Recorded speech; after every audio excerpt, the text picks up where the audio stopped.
Hello and welcome everyone to this. This is LieMDB Round 2, and this is Harry's pick. It's the third part of LieMDB Round 2, because apparently I know the second most about films, which probably isn't true, Johnny probably knows more at this stage. But, okay, so... Just because I'm being made to watch, like, black and white Scandinavian films. Exactly. I mean, Johnny, I've got a treat for you tomorrow. Guess what we're watching? A black and white Scandinavian film. Oof.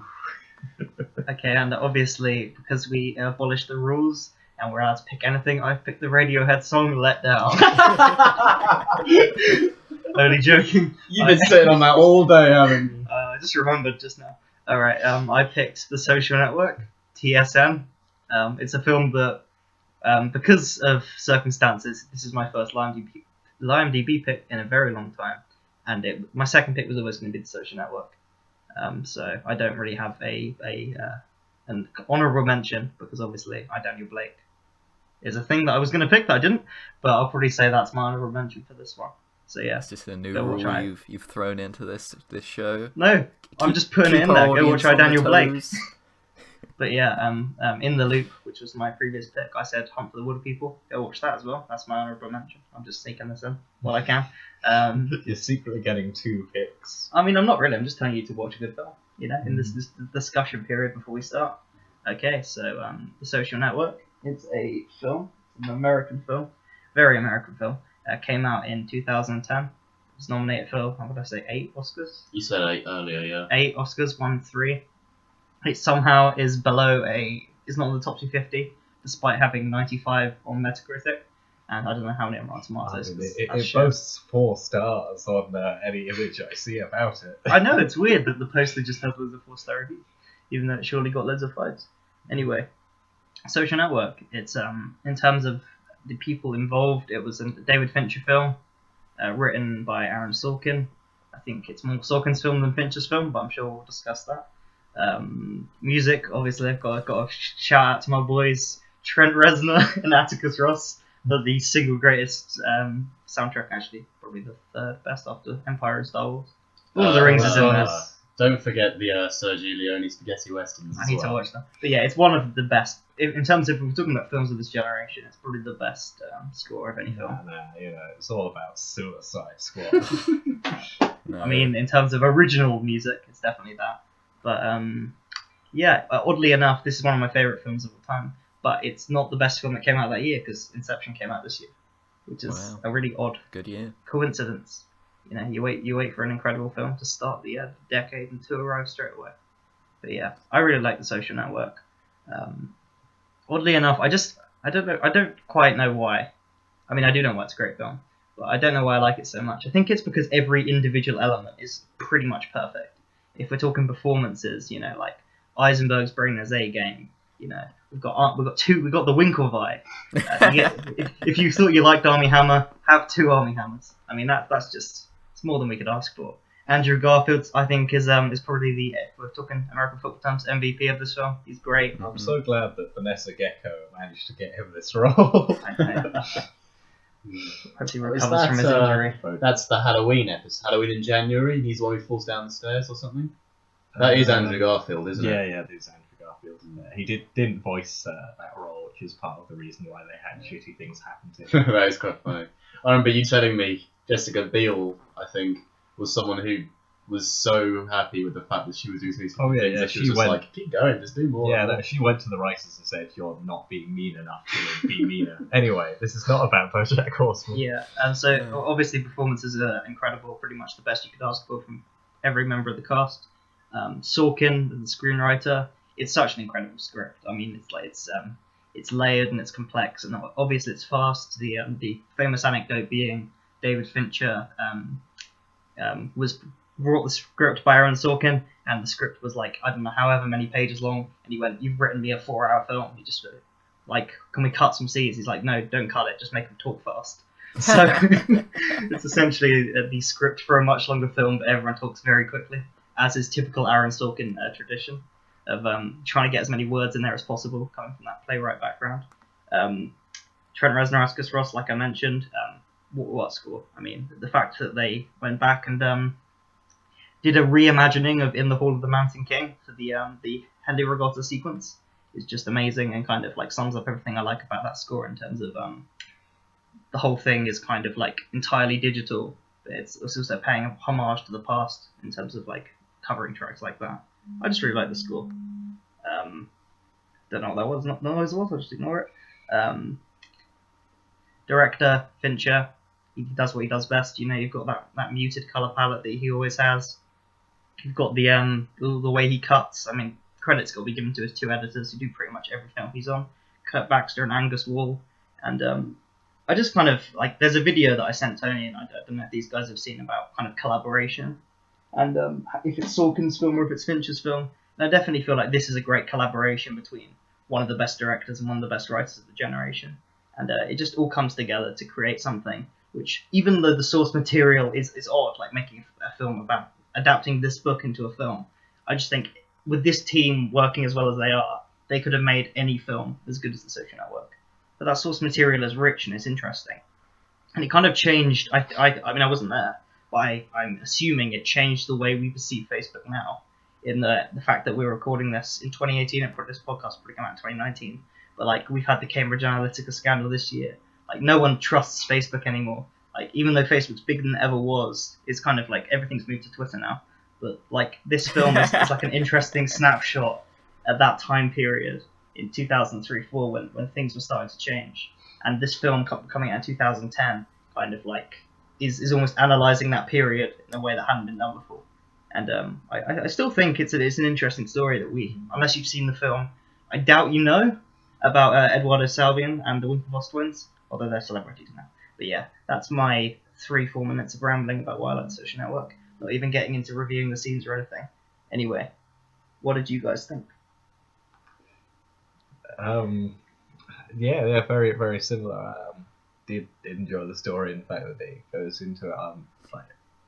Yeah, it is a very interesting thing, sort of the character of Mark Zuckerberg, this sort of, I guess he's a kind of disgruntled genius type, and he is an arsehole. Definitely, yeah. No, he's trying too hard to be an arsehole, Jonathan. What you're saying is it sounds like Mark Zuckerberg is an anti-hero. I wouldn't say an anti-hero, because for an anti-hero, while their methods are still unsound, you still root for them, and I don't really like Mark Zuckerberg. I'm definitely a lot more rooting for Eduardo than anything, so I wouldn't call him an anti-hero. He's just a dislikable main character. It's an interesting choice as well, I think, anyway, because obviously the perception of Mark Zuckerberg in 2010 probably wasn't as positive. Like, it probably was slightly more positive than it is now, and I think in terms of PR and the way we see him, it's largely been shaped by the kind of the portrait that, first of all, the book, and second of all, the adapted screenplay by Aaron Sorkin kind of paints of this kind of like witty, like nihilistic kind of character who, honestly, like as much as Zuckerberg kind of tries to like change his image and by posting all these like Facebook Live videos and stuff, you can't really ever escape Jesse Eisenberg's portrayal of him. And I think it's almost haunted Jesse Eisenberg's career as well. Like, watch any Jesse Eisenberg film now, post The Social Network, and you struggle to see anything but Mark Zuckerberg in the way he plays him. It's really quite good. I think it's also because you can't really separate the actor from his voice as well. Whenever he opens his mouth in any film onto The Social Network, you hear that voice and you go, oh yes, that's the same voice that I hear in The Social Network and in all of his performances since. It's because he fucking delivers so much dialogue, you get used to his voice. I think the best kind of, or one of the scenes that highlights what Sorkin does so well is when it's cutting between two depositions. Like it's just he's being asked question after question, and then just stops for a moment. That's a really good. Yeah, no, that's absolutely right. I think I agree with you. Aaron Sorkin's a really good writer, and there aren't many. I don't think there are very many writers that would be able to do like a courtroom deposition hearing meeting so exciting the way that he does it, the way that there's so much drama and tension. All he does is do courtroom stuff. You must know this. Yeah, no, that is very true. But I mean, I don't think that there are other writers apart from him that could be able to handle that as well as he does, because you hear that and hearing depositions. Oh, a lot of dialogue. Oh, that's boring. But he manages to keep you on edge really well. I think that's one of his strong points. The pace of it. It's his writing along with the editing, which is just Academy Award because like to cut also Fincher's direction. I can't forget to mention David Fincher in this film because it's a David Fincher film. But the fact that like you're cutting from these depositions to the sequences and the things they're talking about in such a well paced way, and I like how the opening scene plays out, and then suddenly it cuts. You're into the deposition, and Zuckerberg is questioning whether the thing that's happened, that first scene that you saw, it throws. I don't want to spoil Fight Club, but in a Fight Club-esque kind of way, it kind of throws some I don't know what to say, some doubt over what you just saw. Is it true? Is it not? Yeah. Are in the social network, the scenes you're seeing, are they just exaggerated points of view coming from this deposition, which you can imagine weren't entirely imagined, were based on some kind of truth, and or are you just seeing like the complete truth? The way I view it, I see everything with a bit of skepticism. Me and Ethan had a joking kind of debate whether this was a true. Ethan was like, "It's all made up." I mean, it's partly of a meme. Facebook isn't even real. The thing is, I don't know why this is. I think I may have read this somewhere, but obviously I imagined it because it's not true. I thought that all of the events in this film was something that not Finch, obviously, Sorkin just dreamed up and thought, oh, I know the way that Facebook was created and its origins. What if we came up with something that was also cool, but it's completely different and not true and just fictional? And I thought that's what the social network was. Well, I didn't think there was any truth behind it. I didn't think there were court cases. I didn't think there were people suing him from all fronts. I mean, there I didn't. were. Well, exactly. I didn't think there were, but apparently this is all based on true events. I don't know why I thought it was fictional. I think it becomes clear that it's like got that sort of based in a true story thing when it comes to the end, and it just has the when it's run out of film, shows you the text on the screen. It's like, yeah, the Winklevoss twins won $65 million, and Eduardo, forgot his last name, also had like an unknown settlement and was restored as like a co-founder. Yeah, because it's based on a book, but I don't know if this is true because they mentioned the NDAs. But I imagine Sorkin, if not received a transcript of that testimony, definitely like spoke to people on that testimony and imagined some of it. Like I haven't actually read up that much on this film, but from the 5 seconds of IMDb scrolling on the IMDb trivia page, I just saw that David Fincher talked to Natalie Portman, who was the one movie star to graduate from Harvard, about like Harvard life.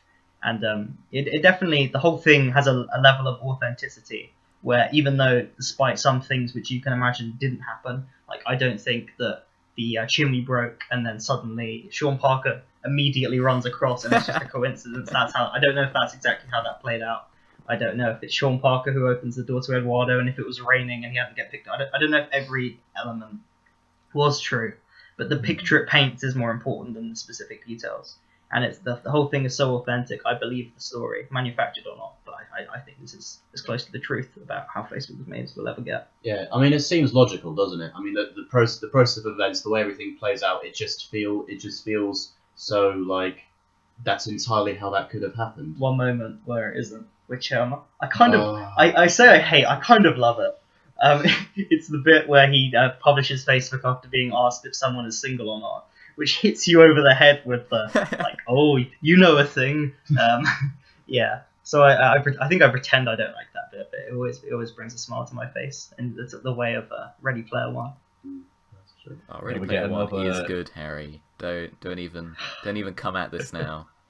It's like Ready Player One changed has your the opinion on bite it. from Akira in it, and that's all that matters. The rest of it is just a load of shit. Oh man. Anyway, it's The Social Network. It's a film. Yeah. Tony, what are your thoughts on TSM? I'll come in, and I've been sitting on my opinions for this for I don't know, about 2 hours or so, because I watched it a bit early.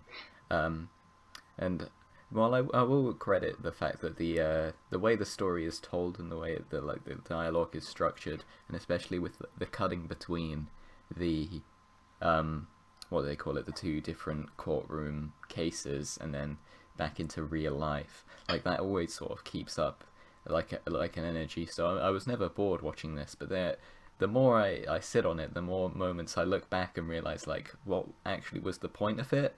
Because I get that this is an artifact of true story-like things. So when you've got a thing about like, oh, there was this whole thing where a chicken was like force-fed chicken, and it's like, okay, that was that bit. But when you look at the overarching story, it just sort of feels like noise in a way. And the same thing I look back and I feel about like the Winklevoss twins being into rowing. Like, okay, I get the Winklevoss twins are actually rowers. They actually did come 6th place in the Beijing Olympics. But like, what did the cutaway to the Henley regatta really tell? What did, you know, the Christie like burning a silk scarf for no reason like really tell? What did that one weird BJ that Mark Zuckerberg had in a toilet really sort of add to the thing of like, because then you look back and then it's like, okay, a lot of these things feel like distractions.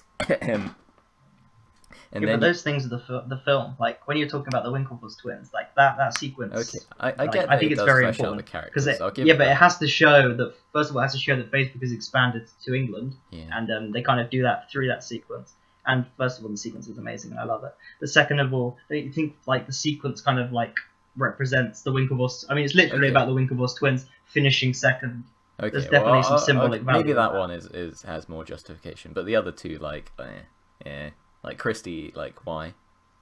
Like Well, that's to add some sort of kind of comedic. it's to comic add some relief in sort the of film. kind of to the film. When you look back at the It has films, to have moments. Like the film can't just be like, we invented Facebook. Well, yeah, That's because what then the you book look is. You at need the- flavour. You need quotes. the you need kind of- actual structure underneath the story is sort of like this back and forth between Eduardo and the main guy Mark Zuck, saying like Mark being this like runaway like guy who's like trying to drag Facebook down. There's so many scenes where it's just Eduardo being like, we gotta be serious and get advertising, and he's the most likable character, and all he is like, we gotta put ads on the Facebook, and he's like, no, and then that keeps coming back up, and that's sort of the only real, like, I don't know, like, when I think I just have the problem with Cities of God. I had the same problem where if you tell a story based on true life, when it comes to the ending, it never really feels like an ending. It just comes to a point where the film sort of stops,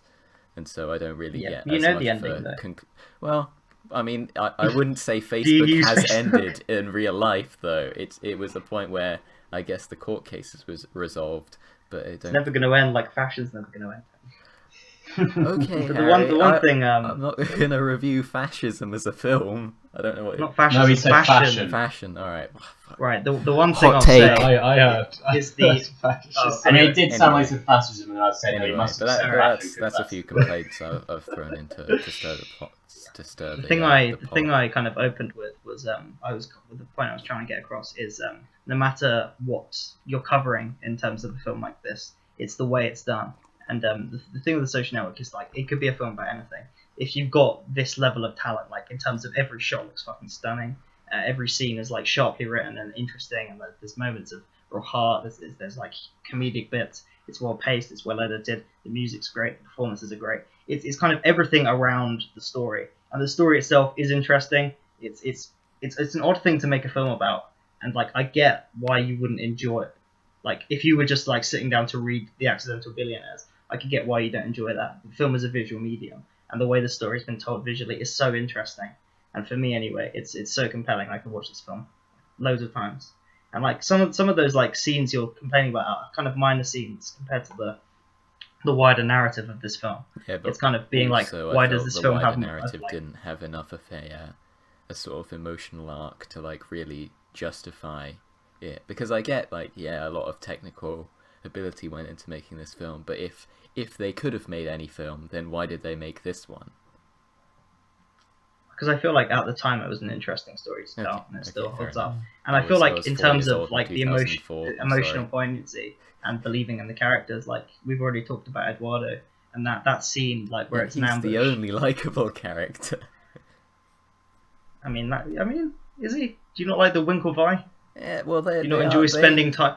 If you might not like the character, this is the BoJack Horseman thing. Do you not enjoy spending time with the Winklevi? Do you not enjoy spending time with Zuckerberg for all of his flaws? I will He's still say- an interesting character to see represented on screen, and I find his journey and the things he does I compelling would to watch. argue against Mark Zuckerberg having a journey in this story. I feel that he's. I'm not saying he has a journey. I'm Okay. saying he's an like what he does is essentially Okay. his journey. Okay. In fair that in the terms of he doesn't change as a person, just he essentially like warps it so the circumstances around him change. Yeah. Well, I think I have that's to slightly disagree with common that theme. because I think the ending is sort of open-ended that way. I mean, he does look quite remorseful and regrettable, and what Rashida Jones says to him right at the end clearly does stick to him when he goes and friends Eric Albright on Facebook. I'm not saying that's going to revolutionise his personality or anything, but I think he is certainly seeing some sort of light, and he is going to change slightly after the events of the film end. I mean, I think it's something that's kind of always there underneath him, or at least he does kind of have that friendship with Edward, and he is trying to is trying to defend him. At least the bit where the lawyer said, "Oh yeah, no, he told us that he defended you about that thing we ended up bringing up to like deface you, basically."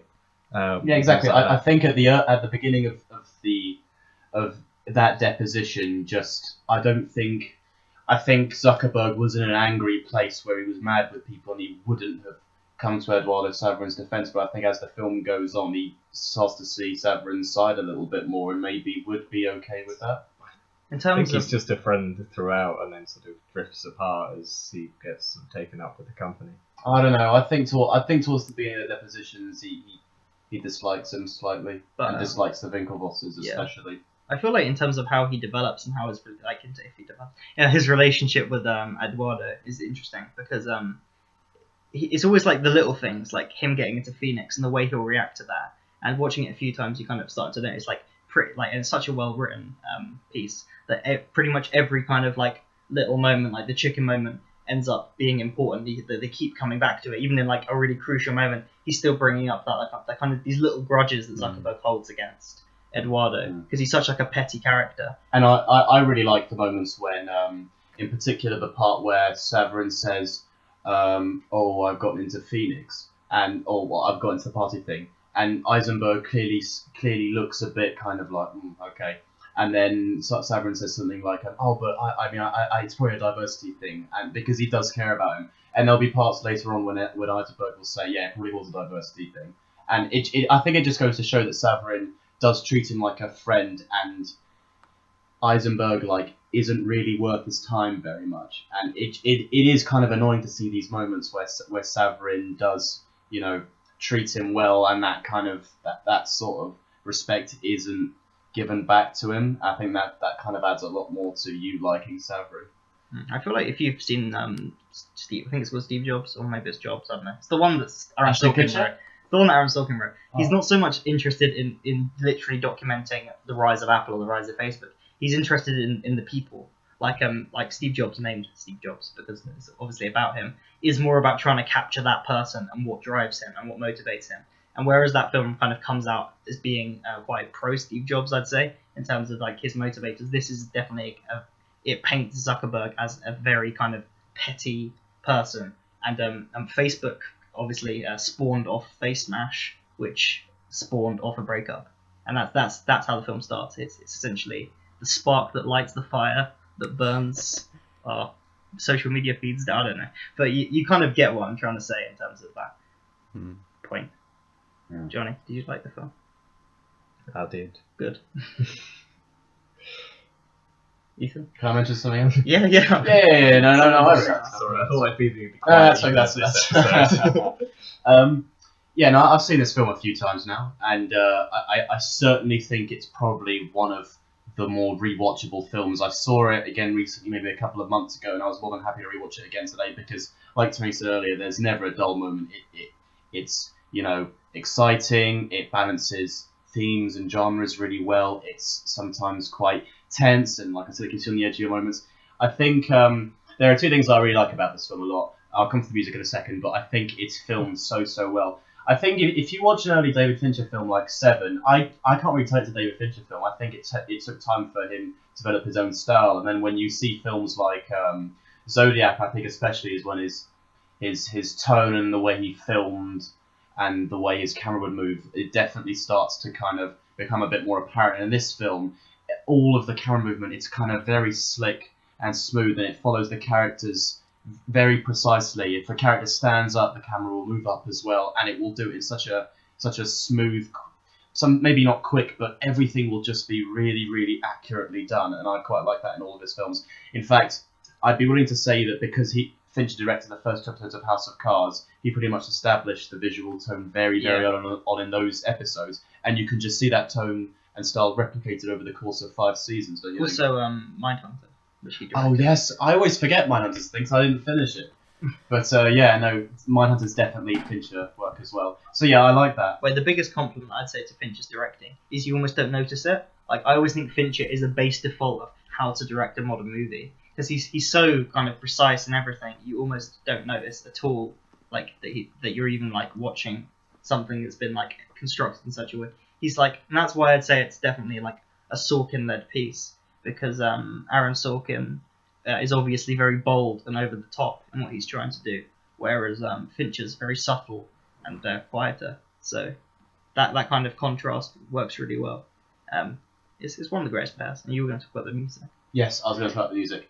I'm a really big fan of Trent Reznor. I like the Nine Inch Nails a lot, and I always watch this film and I hear pieces of music in the score, and I just go, oh wow! I mean, that's reminds me so much of a different Reznor song.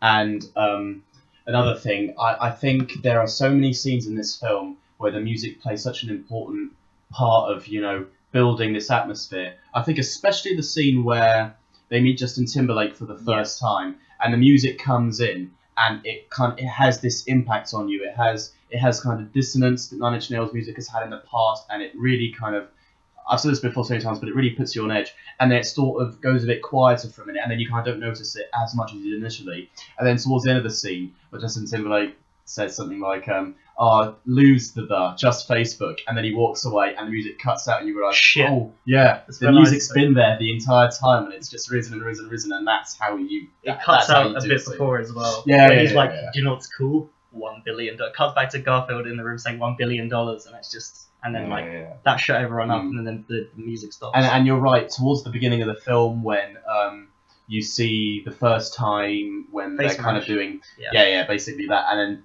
again, Reznor's score comes. Who did you say the second guy was? I didn't know there was a second. Atticus Ross. Okay. He's talking because Emotion's the second track where it's him trying to hack into them. And That's contrasted with the Phoenix kind of like exactly, again. infamous And Phoenix. yeah, and in any other ordinary film, a scene where someone explains using a lot of kind of computer vocab and things like that how they did something, it would kind of get really boring. But again, the music helps that scene go through, and again, because it's working at such a fast pace, it's not boring at all.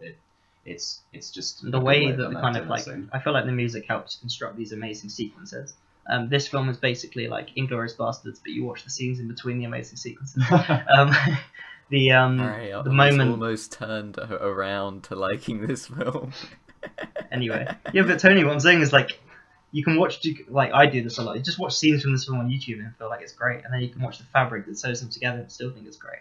But in terms of like in terms of these sequences with the music and like the visuals really like tie together nicely, and the editing helps to create like a gag, like a $1 billion one. I think my favorite one is during the I don't know if it's Emotion. I think it's the song that follows it. I can't remember the name of it now. It's the third one, where it starts with Eduardo writing the code on the window, and it's a montage of everyone using Face Mash. And it's just like people like start using it like in their bedrooms, and then they use it more and more until it's people at the party using it, and then it just cuts to like some girls going like, "This is so childish."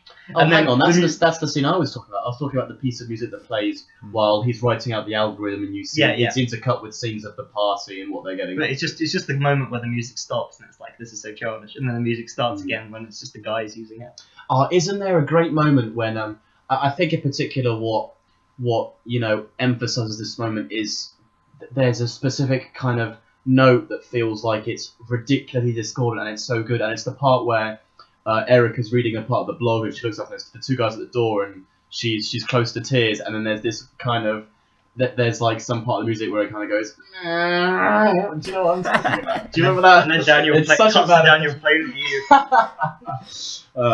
Yeah, but again, it's like key moments like that when even specific, very small intervals of the song and the scene just go together hand in hand in harmony, and it's just it's wonderfully put together. In terms of, you mentioned Erica, and the fact that like Erica is an important part of the film, even though she's not in it that much. Yeah. And the fact that they get Rooney Mara, who's fucking amazing, to play this character who appears in 3 scenes, maybe 4 scenes, Yeah. and is kind of the emotional underpinning of everything Zuckerberg is trying to do. And his fuck up right at the start. I mean, he's a massive bellend, but his kind of attempts to win her back, to impress her when she embarrasses him, and he suddenly wants to expand, he suddenly gets more aggressive in his approach. The admittance, the final admittance of this film, that the core reason that everyone uses social media is to get laid. I mean, we all know it, but yeah, it's kind of I feel like the fact that such a small part was given to such a great actor. I also it's really great. like the scene later on when they're at the nightclub and it's a bit of an interstellar sort of like. Just way too Yeah, loud. Yeah, it is way too loud. But there's a moment where, well, Justin Timberlake, of course, explains the story for why the guy set up Victoria's Secret. And later on in the scene, Mark Zuckerberg asks him, oh, wait, no, sorry, no, I'm talking about something different. No. There's the part in the scene where Timberlake tells Zuckerberg that he set up Napster because he wanted to win a girl back. Mm-hmm. And then there's a part towards later on in the scene where Zuckerberg says something like, oh, did you end up getting the girl back or something like that? And it is the parallel between that and his own life. It's so good. It just reveals a little bit very nicely of his motivation. There's a few examples of this, but I think my favourite piece of meta casting is Justin Timberlake as Sean Parker, because the fact that the parallels between them and that Timberlake kind of started his music career around the same time, and then had done nothing up until the point he made The Social Network and became an actor for a little bit, and did In Time. I love the idea of like this kind of washed up has-been being played by Justin Timberlake, and also the fact that Justin Timberlake's music career kind of got ended by Napster as well, as another additional like piece of kind of nerd meta. I mean, isn't that nuts that Sean Parker, the guy who was behind Napster, and Mark Zuckerberg, the guy who was behind Facebook, actually kind of met, and they were like, one had like a stake in the other one's career and business. I mean, that's just mad. I really like in that conversation when he says we won, and he's like, no, you didn't win. It's like, are you going to buy a music company? And then and knowing what you know now, you kind of know that he did win, and you know that Facebook ultimately win. Also, that last scene's really sad. It's really good. And Andrew Garfield's amazing in this film. I used to think when I was a kid that this was like the best performance ever, and then I watched the film again. I was like, it's not, but it's still a very good scene, he's a very good actor. We've not. I know you just talked about it, but we've not even really mentioned the best scene of the film, which is, well, I think it has to be the scene where Andrew Garfield is being told what his shares are being diluted down to, and you don't see any sound, and you just see him turn around and look at Mark Zuckerberg with that look of complete fear. I love his face. walk. It's so good. Mark. Yeah. Wait, you know the best line though. I'm 6'5", 220 in this. I was gonna say that's a very good line. Very good line. We're always talking about the twins. I really like the Winklevi. It's just like I love the slight differences between them. That prestige-esque kind of. I like the intercutting of the scenes of the Eduardo settlement. Mark and It Eduardo. is like the prestige, the you know, settlement. Eduardo and Mark Zuckerberg, they used to be friends. I just like how it's like the prestige, like twins with differences. Yeah. Tony. Differences Yeah. in behaviour and mannerisms. Were you a fan of the scene where the two Winklevi.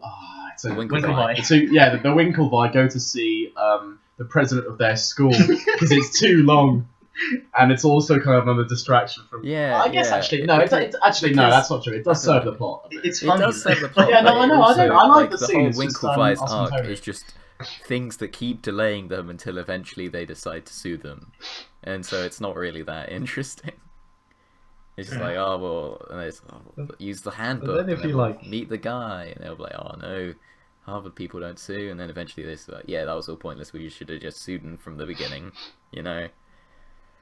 Yeah, but the like it's not pointless because the film is talking about the settlement. So it would be a bit ridiculous not to see. Also, that pretty much every I can't think of a bad scene with the Winklevi. I mean, it's not that they're a bad scene or that I hate watching them. It's just that I don't really feel like when it comes to Winklevi versus Mark Zuckerberg, neither has anything like as a distinct advantage as like one feels like the underdog that you should be supporting. They just feel like two people they're just, I don't know, opposed. Like, okay, I guess one of them wins. You know, I didn't have much investment in either side because I feel like especially with Mark Zuckerberg, it's way too in the middle of like either being a redemption story of where he realizes like, oh no, I cast aside my friends, or a middle of like, oh, he goes from being, you know, university student to being like soulless billionaire. It just feels like too much in the middle of either of those paths. And I know that it's a realistic story, it can't exactly play it up too much either way, but that just sort of felt as like a oh man, I didn't really feel like I got much resolution. Well, I think the lawyering, you know. You go into the film expecting one, and then I think at the time, probably not now as much, you're surprised to see the other. Like, you definitely, like, it is a traditional rags to riches, like, this is how the thing got made. Like, cathartic release of seeing someone be successful with this, like, this underbelly that kind of grows and grows, and is made explicit very start when there is a deposition of this guy that betrayed his friend. And that's why the pivotal moment, the moment, the denouement, is the betrayal. That's why it's not the launching Facebook is the denouement. It's not the getting the millionth member, even though that's in the background. It's the betrayal. And it's the getting to know these characters, and even like the Winklevi's. Like, you could just have it so they come in later and you have a question, why is it now? Oh yeah, like whatever they just explain there. But in having these scenes, you get to know them as like characters, and the fact that the character of Zuckerberg, you know, stays between the sort of two like extreme states is just because it is a human, and to make it a human story for me makes it a lot more compelling.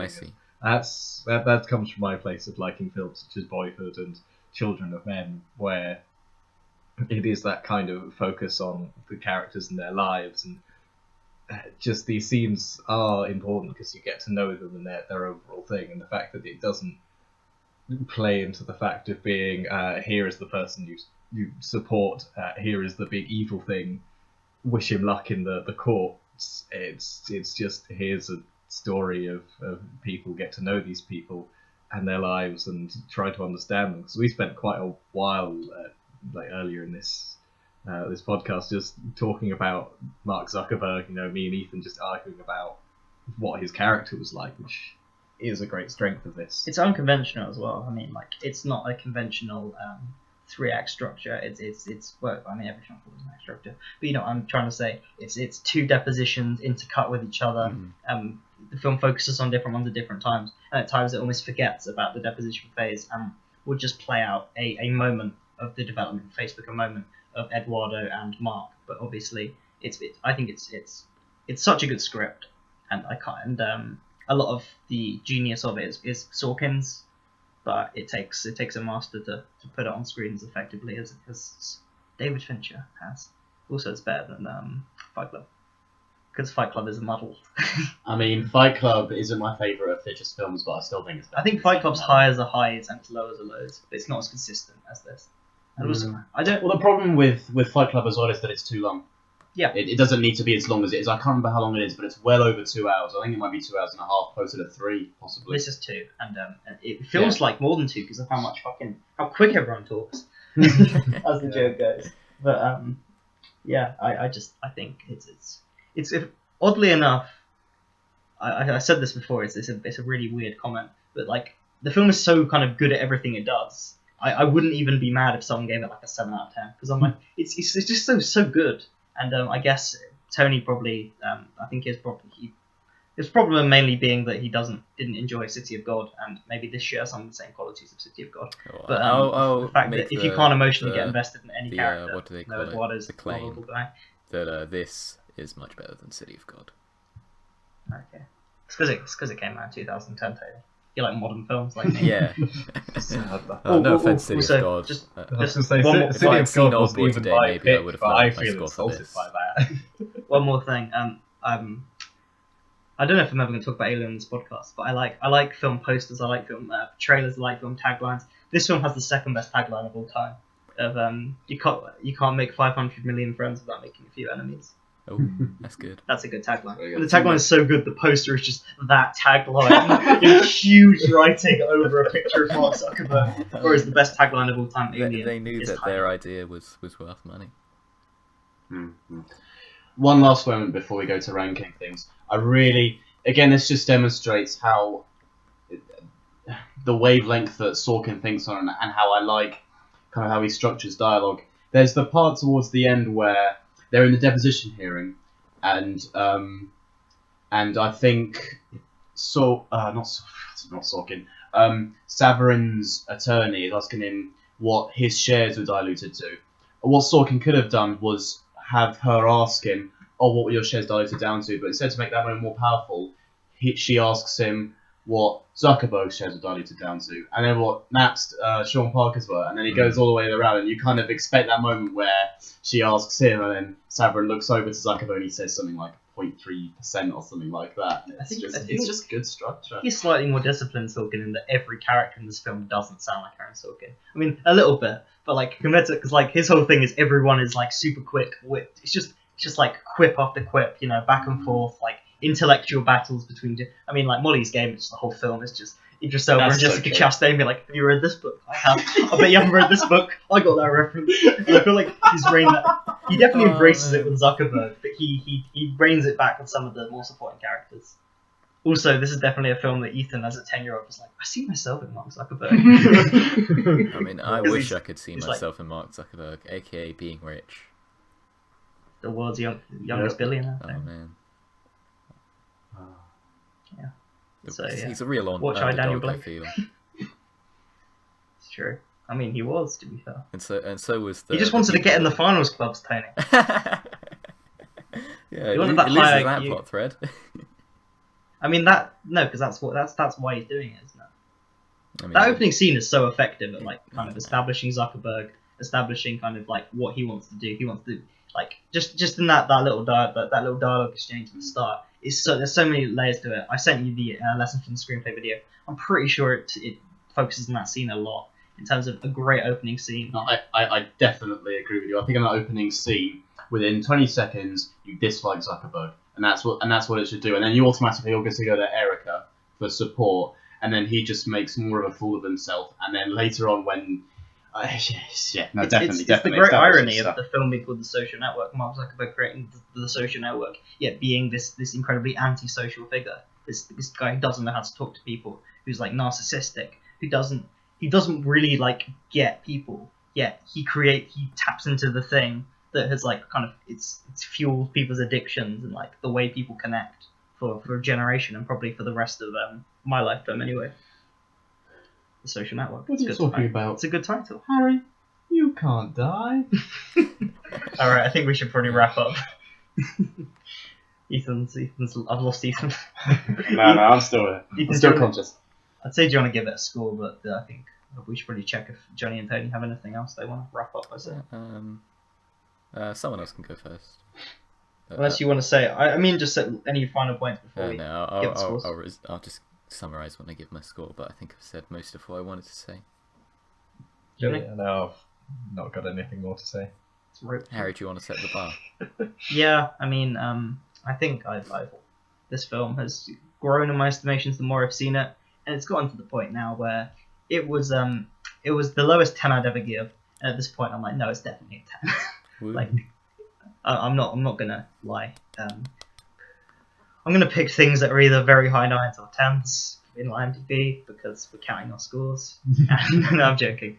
Because I've realised that some of my favourite films of all time aren't in the top 250, so might as well pick them. Yeah, The Social Network. I've been teasing it for a while, and in teasing it, I've seen the film like a few times. I watched it once to test, just because, and then today, so I've seen it 3 times in probably a year. I listen to the soundtrack non-stop. I think about it a lot. I just really enjoy The Social Network. It's just it's a fun film. And it's a 10, and it's everything I want it to be. With that little speech there, I'm expecting that next time I look at the picture by your bedside, it's just gonna be you can't make 500 million friends without making a few enemies. I'll just get that tattooed on my arm. Picture. Also, just like to point out that I pointed this out to Johnny and Ethan when we watched it. Aaron Sorkin is in the film. Don't know why, but it's cool that he put himself in there.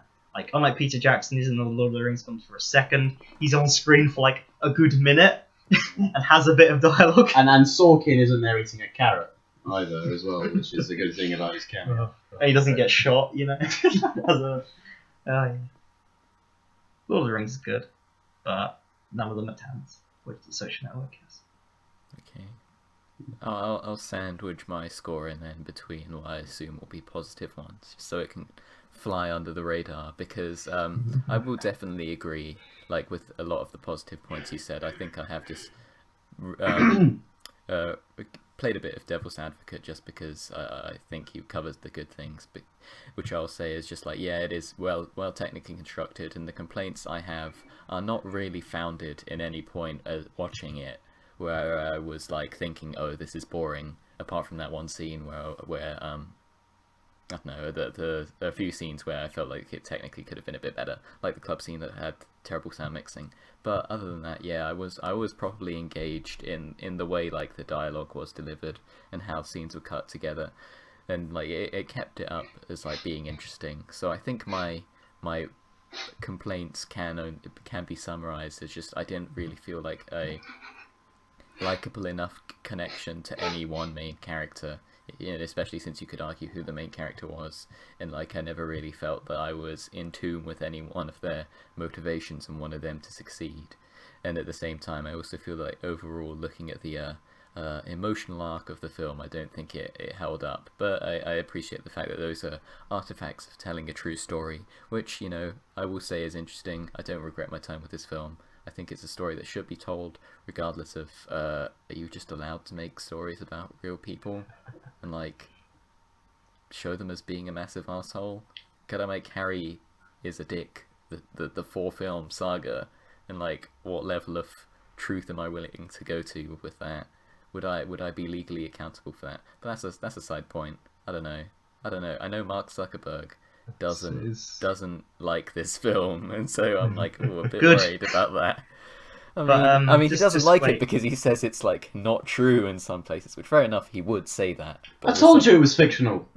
Tony, can I just get something in real quick? Yeah. I'm not going to counter argue with you. I'm just going to say that I obviously my first pick was In the Loop. Second pick is this. My fourth pick has another kind of a film that you don't really like root for anyone. You don't really like the. Well, at one point. Luckily, I am picking something where you do actually root for people. Oh, that's good. I'll have a problematic fave. I'll set this one as. I'll set this one as the Tony Wilson 7 out of 10 for LieMDB and leave it at that for now. As I said earlier in this podcast, I wouldn't be mad if anyone gave it a 7 because it's the best 7 out of 10 ever made. No, 7's. Thank you, Tony. I appreciate that. I'm gonna lower one of these 7s one day.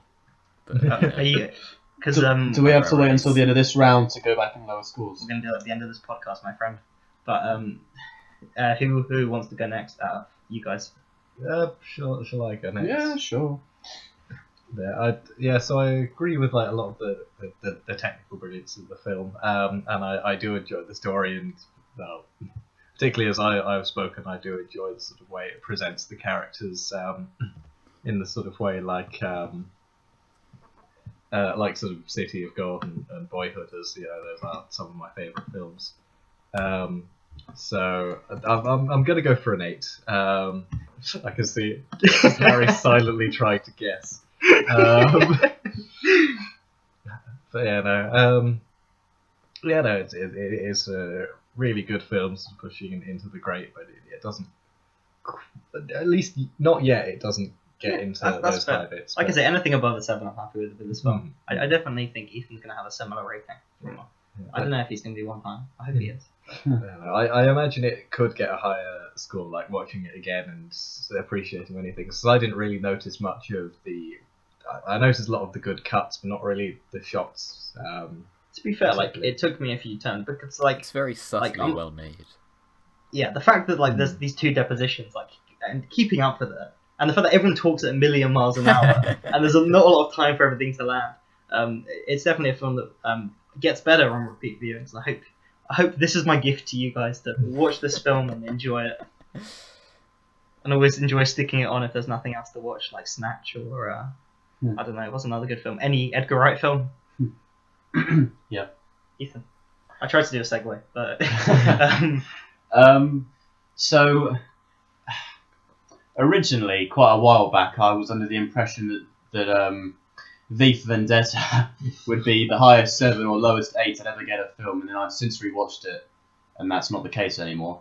And I thought this would be that version, but for the 8 or 9 boundary, and it's either the highest 8 or the lowest 9. I wasn't quite sure. And I think it's not quite a 9 for me, so I'm going to give it an 8, but it honestly is the highest 8, I'm afraid, sorry. That means it's another 33 in total.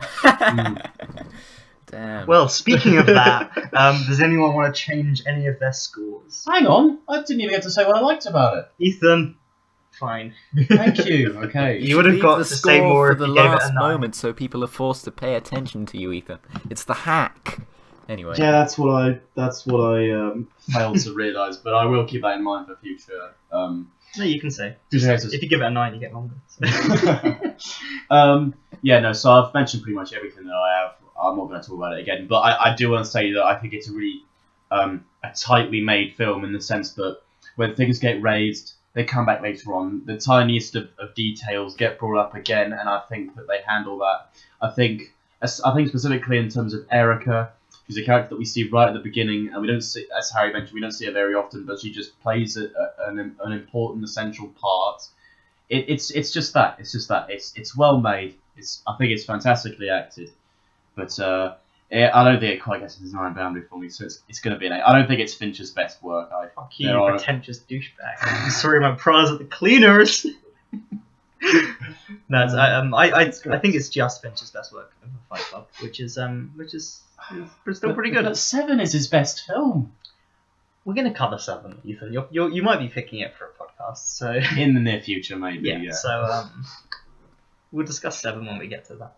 Also, 7's not in the top 250. It's in the top 250. It's very firmly in the top 250. Very firmly, yeah. And also, it's got more of a prominent role for Kevin Spacey, whereas he just produced this film. He actually stars in 7. But the thing about that, right, is After that 40 it's minutes. difficult to go back and rewatch something like American Beauty because he's presented as the protagonist, the good guy. But in 7, he's the villain, so it doesn't matter.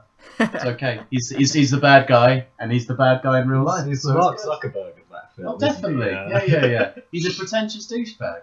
Right, are we gonna change any of the scores? Yes, I feel like yes. some of you guys want to. I actually kind of want to hear what Tony has to change first, and then No, I'll make because my it's judgment. gonna seem like a revenge movie. Yeah, Okay, I'm alright, waiting alright, until fair next part to do it because I still haven't. Okay. I'm finalised it. tempted just to say, yeah, right, I'm going to change one of my scores. I'm changing The Social Network. It's actually Okay. just immediately like 5 seconds later. So I'm gonna bring Akira down to an 8. Wait, I thought we could only do round 1s. Why? I just thought that's what Harry said the first time he said about the choice. Yeah, I said we'll do it at the end of the round for round 1s. Alright. And then Ethan went on to change loads of scores in the middle of an episode. So there's no rules, Tony. You can change it whenever you want. Alright. It's a fluid thing, you know. It's like fashion. It's like fascism. It's always changing, you know. It's the Nazis, and then it's the neo-Nazi. that's the Republican Party. I mean, it's always changing fascism. Anyway, Alright. I'll wait until the end of the round just because I want to think about it a bit more. You don't want to make a revenge move. No, I mean, it may end up being a revenge move, but at this point, so many of my things have been underrated. No, actually, other than Redline, I think Akira went well, so I don't mind that much.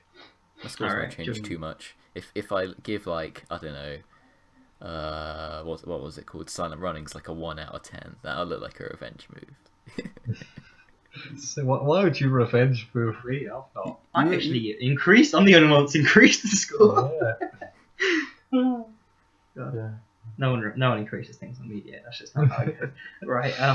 I would like to pass the baton to Ethan, who is going to pick his second film for LieMDB. Yeah, my second film that I've picked Comedy.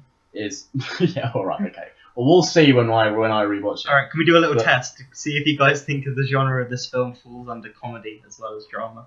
Okay. What is All right. So I've picked the 1967 film, I think, The Graduate. So I'm sorry, Tony, but it's another oldie. Purple for you. Sheffield. Not that one, I'm afraid. It's a film I've only seen once, and it was a long time ago, but I have really fond memories of it, and I think it will hold up. And it's also, I also want to stress that I think this, American Psycho, and Children of Men are the 3 best films not in LieMDB's top 250. Just want to get that on record. You're spoiling all your picks there, Ethan. Just a little bit. Wait, did you say American Psycho? Yes, but that's not my pick, is it?